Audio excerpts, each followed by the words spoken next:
Thalassophobia, the fear of large bodies of water. A quick search on YouTube will show you that a fair amount of people deal with this fear, myself included.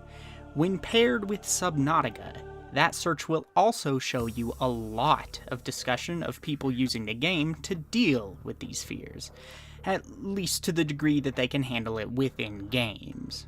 As I've mentioned several times over the years on this channel, I have a hard time with large bodies of water, even in games.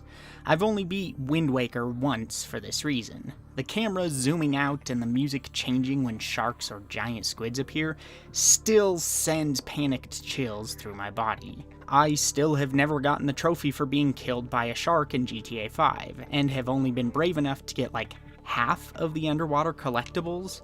I've even tried taking a boat out into the middle of the ocean and then leaving to go make food, only to come back and find that I'm still somehow treading water in the middle of the ocean, and rushing to shut the game off before the sharks get to me, as if the world is trying to play some cruel joke on me, and now that I'm in the room again, looking at the screen, suddenly a shark is bound to come up from the depths.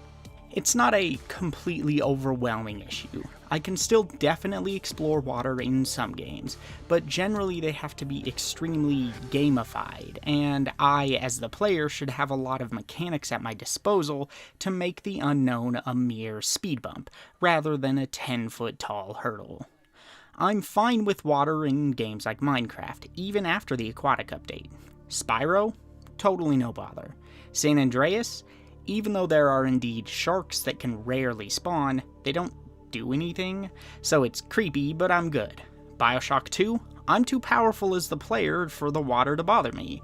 Even Soma, which uses underwater horrors as a relatively significant part of its design at points, didn't really bother me. It was linear enough that the threats became binary. They're either there or they're not. I'm not being stalked, I'm playing a minigame. In fact, in most games, water doesn't bother me at all, even if the body of water itself is massive and deep. But when it does, it does. It's the games that strip most of your power away, make the water thick with atmospheric haze that prevents you from seeing much, where colors and light are played with to create moods, where I'm either unsure whether threats lurk around at all, or where threats are certainly waiting to attack just out of view. Subnautica is, as of now, effectively the ultimate form of assault on the mind of someone like myself. It's a game that part of me has begged to play for so long, but my other half knew what would happen as soon as I installed it. Would I even be able to press the app icon to start the game? Well, with the help of this channel, I did. I started the game. I picked the normal survival game mode, and despite literal nukes firing off in my mind telling me I was an idiot as the game loaded, I buckled in to play through Subnautica. The goal was to see if I could beat the game and conquer my fears. I'm fine with being terrified of real bodies of water. I've never even seen the ocean, having been landlocked all my life. I'm not interested in boating on giant lakes or anything like that. But I at least want to be able to play games without those same fears preventing me from enjoying aspects of their design. I want to be able to cross rivers in Far Cry or explore the ocean depths in GTA 6, so what better game to use for this goal than the leader of underwater horrors? Honestly, the start wasn't that bad. I knew it wasn't going to throw alien monstrosities at me from moment one. I'd get the chance to acclimatize myself to things for sure. It wasn't long though before I came across several things that should have ended in heavy breathing, holding my chest, and struggling to unpause the game. Stalkers, biters, sand sharks, all three I met within the first few hours, and I shouldn't have taken them as well as I did.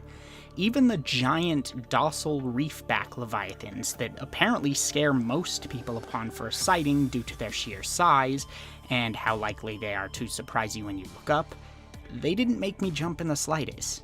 I just kinda wanted to see what was on top of their shells, I guess.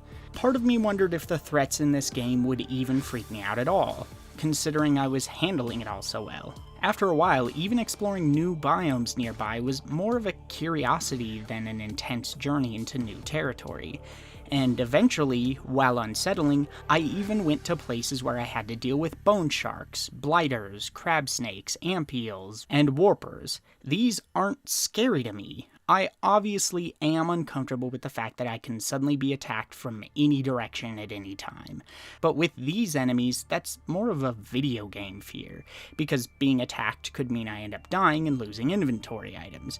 I was even easily able to scan all of them, which is an act that makes you about as vulnerable as you can be around aggressive enemies. The first real fright, albeit a minor one, was found when I finally got a radiation suit and started exploring around the Aurora. I already didn't like how barren things were, though understandable, nor did I like that the water itself was very brown and murky. Apparently, a large amount of dangerous leviathans spawn around the Aurora, and I somehow explored around it several times without ever running into more than one in the first few hours. And I didn't even run into that one, so much as I just saw it briefly lurking in the water at the front end of the ship before we both turned around and went our separate ways. All of this is not to say that Subnautica couldn't be intense, particularly in the dark.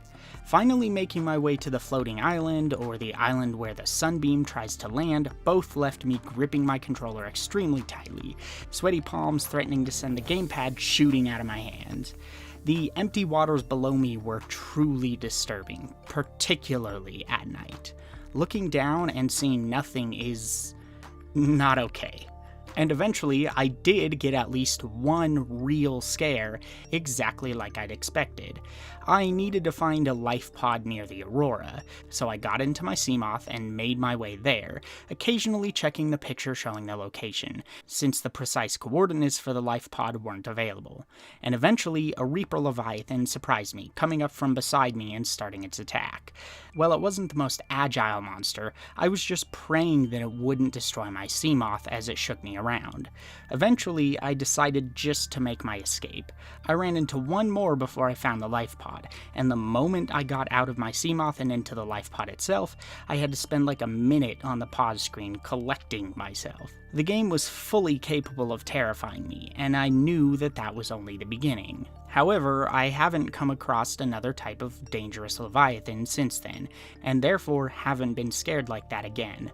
Sure, going into new areas is still extremely unsettling, but if I'm honest, the game has left me more bored than terrified. To be clear, I do not think Subnautica is a bad game, nor do I think it does its horror elements poorly.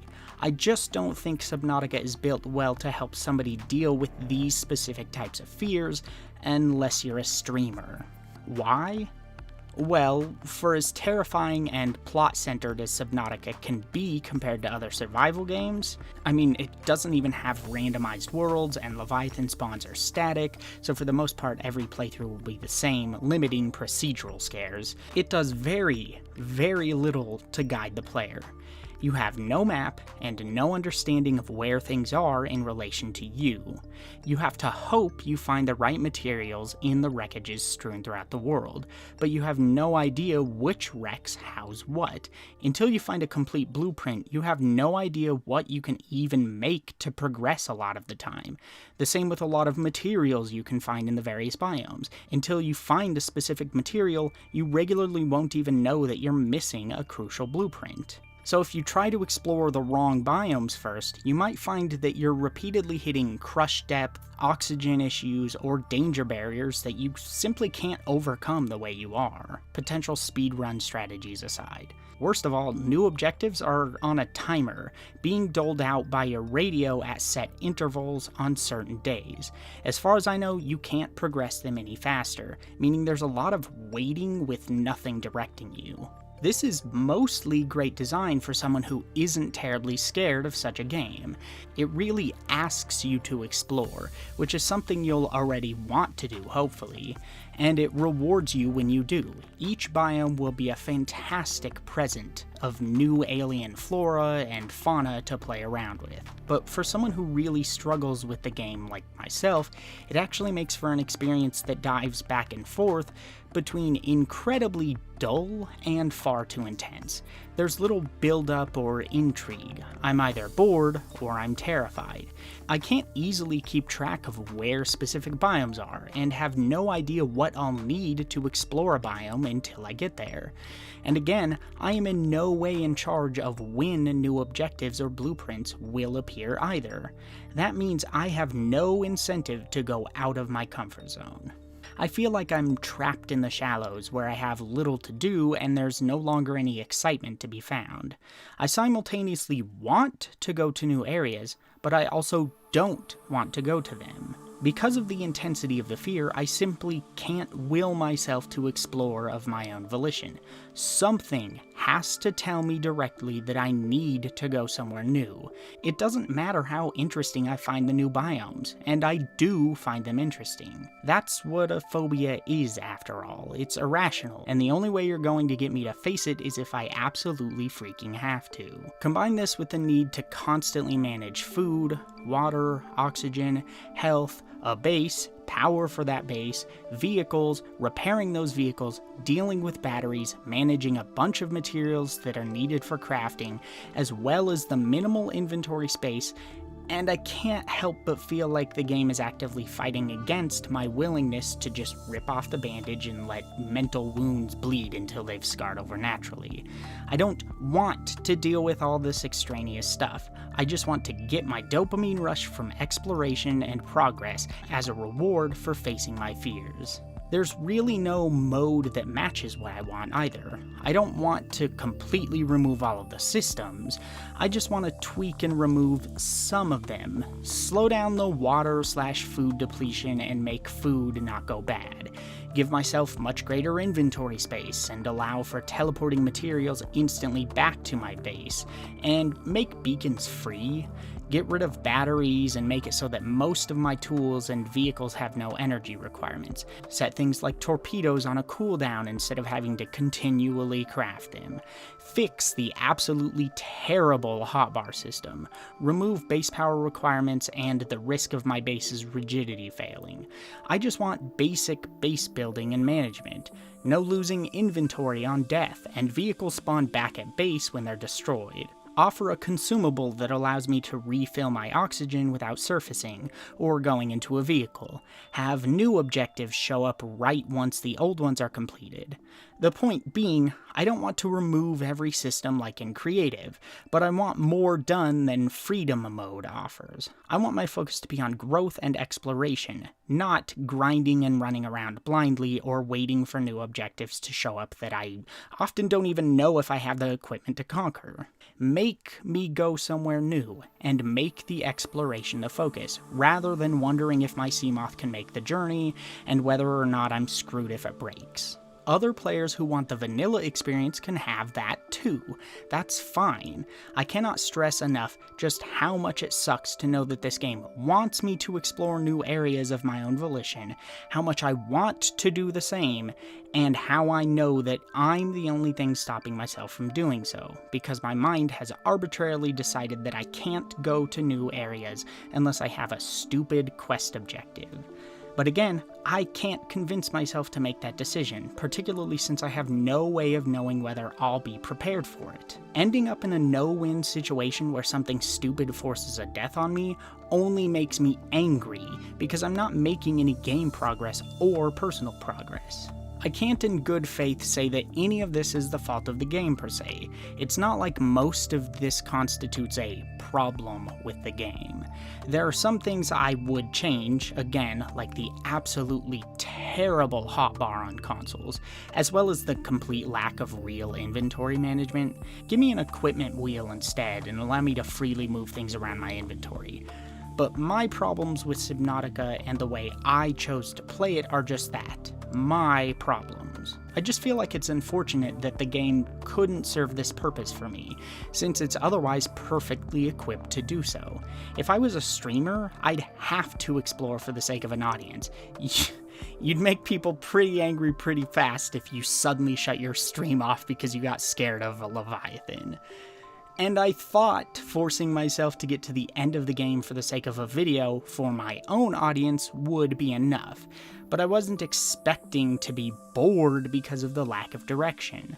I wasn't expecting frustration at knowing that I can't do some of the objectives that had shown up because I had no idea what materials and blueprints I was missing to make progress, or where/how to get them. I wasn't expecting inventory systems to be so lean and unmanageable, or water to drain so swiftly that it feels like I need to take 5 or more water bottles everywhere I go. I was expecting to explore underwater and find some big scary fishies that would make exploring underwater in other games easier. But any way I slice it, it doesn't feel like I can get an experience designed to accommodate that for me. And that just feels strange considering what this game is trying to do. Apparently, based on the guides I had started using, I'm like halfway through the game's story, I think, so I'm not ruling out the idea that I might continue to play it, learn to enjoy it more, and conquer my fears in the end. I still do want to keep playing, and I wanted this video to be one of triumph, where I conquered my fears, but I can't promise myself that I will go back, because as long as I don't have goals and incentives pushing me to dip my toes once again, I can't convince my brain that opening Subnautica is anything but a terrible idea that will somehow end in a heart attack, or death from boredom because I'm afraid of the heart attack. But what do you guys think? Have any of you played through Subnautica? Do you fear water like I do, even in games? Do you have any tips for making it easier to force yourself through the game? And if not, what things scare you that make some games too hard to play? Sound off in the comments below, and I'll see you next time.